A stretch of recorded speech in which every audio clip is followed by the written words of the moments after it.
Hello friends, पुনৰ এটা নতুন ভিডিঅ'লৈ আপোনালোক সকলোকে মোৰ চেনেললৈ স্বাগতম জনাইছো।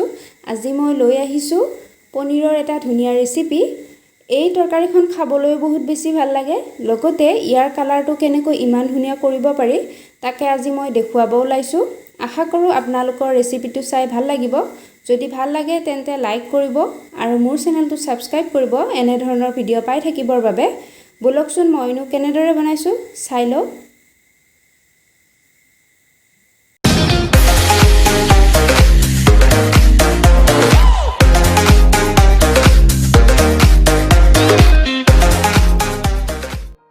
প্ৰথমে আমাক লাগিব বিলাহী। মই দুটা বিলাহী এনেদৰে কাটি লৈছো। এটা ডাঙৰ পিয়াজ লৈ লৈছো, অকণমান নহৰু, অলপমান আদা আৰু অকণমান লৈছো জলকীয়া। এতিয়া মই এইখিনি মিক্সিং জাৰ এটা দি দিছো আৰু এতিয়া মই এটা ধুনীয়া পেষ্ট বনাই লম। নেক্সট লাগিব আলু। মই দুটা মিডিয়াম সাইজৰ আলু এনেদৰে কাটি লৈছো আৰু বাকিখিনি মই এতিয়া ভিডিঅ'ত দেখুৱাই থাকিম। এতিয়া মই এইখিনি পনীৰ লৈ লৈছো আৰু পনীৰখিনিত মই অকণমান ৰেড চিলি পাউডাৰ আৰু অকণমান নিমখ দি দিছো আৰু এইখিনি মই এতিয়া ভালদৰে খানি লৈছো।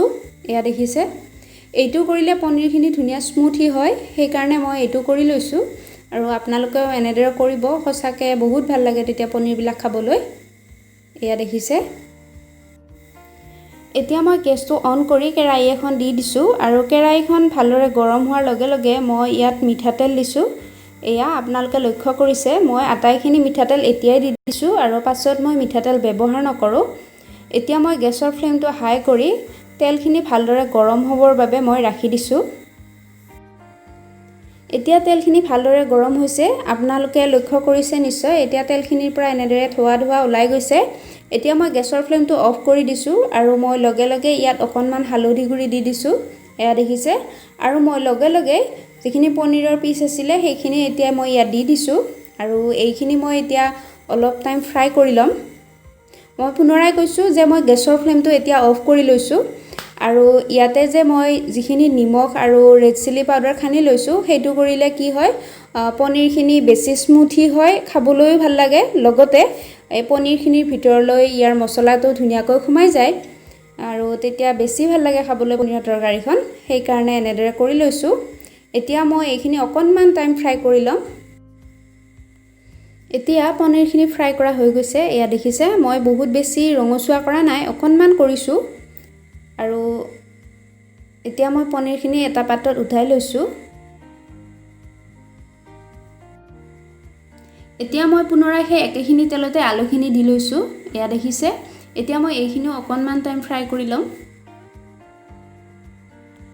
এয়া আলুখিনি ফ্ৰাই কৰা হৈ গৈছে। এতিয়া মই এটা পাত্ৰত উঠাই লৈছো। আপোনালোকে লক্ষ্য কৰিছে মই আলুখিনিও ৰঙচুৱাকৈ ফ্ৰাই কৰি লৈছো।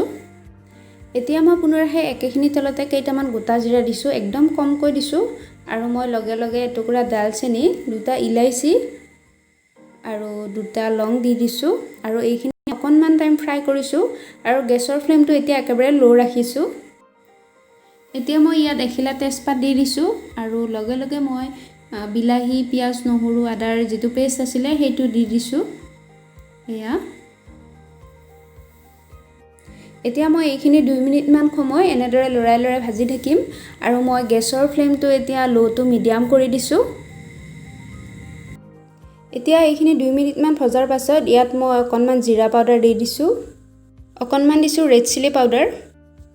এতিয়া মই ইয়াত অকণমান গৰম মছলা আৰু অলপমান মিট মছলা দিছো আৰু লগতে অলপমান দিছো হালধি গুড়ি আৰু এইখিনি মই এতিয়া পুনৰাই লৰাই ভাজি থাকিম। এতিয়া মই ঢাকনি এখন লগাই দিছো আৰু মাজে মাজে মই এইখিনি চেক কৰি থাকিম। এতিয়া এইখিনি ভালদৰে ভজা হৈ গৈছে। এয়া দেখিছে, ইয়াৰ পৰা তেল নিগৰিছে, গতিকে আমাৰ বিলাহীৰ পেষ্টটো হৈ গৈছে ধুনীয়াকৈ ভজা। এতিয়া লগে লগে মই ইয়াত ভাজি লোৱা আলুখিনি দি লৈছো। মই আটাইখিনি আলু দি লৈছো আৰু পুনৰাই এবাৰ ভালদৰে মিক্স কৰি দিছো আৰু মই লগে লগে এতিয়া ইয়াত পানী দি দিছো। পানীটো আপোনালোকে আপোনালোকৰ আন্দাজ মতে দিব পাৰে আৰু মই গেছৰ ফ্লেমটো এতিয়া মই হাই কৰি দিম। এতিয়া মই ইয়াত দি দিছো নিমখ, সেইটো আপোনালোকে সোৱাদ অনুসৰি দি দিব আৰু এতিয়া মই এইখিনি ভালদৰে উতলিবৰ বাবে ৰাখি দিম।